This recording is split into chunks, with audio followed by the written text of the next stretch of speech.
ఎండ తగలకుండా పెరిగిన వృక్షము లేదు.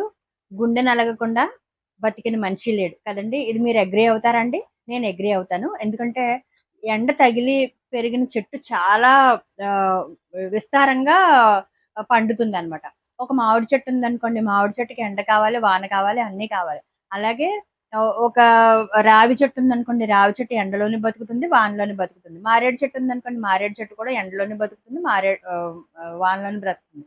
కానీ వీటన్నిటికి ఎండ తగలకుండా నీడలో పెంచేసేప్పుడంటే ఆర్టిఫిషియల్ మొక్కలొచ్చేసాయండి.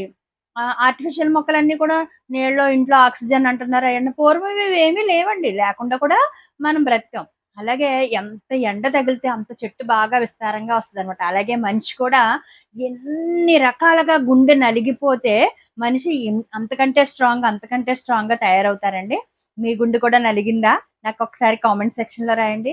గుండె నలగడం అనేది చాలా బాధాకరమైన విషయం అనుకుంటారు. కానీ నేను దాన్నెప్పుడూ యాక్సెప్ట్ చేస్తాను. ఎందుకు యాక్సెప్ట్ చేయాలంటే, ఒక్కసారి గుండె నలిగిందంటే మళ్ళీ ఇంకొకసారి ఆ పని చెయ్యను తెలుసండి. మనకదొక లెసన్.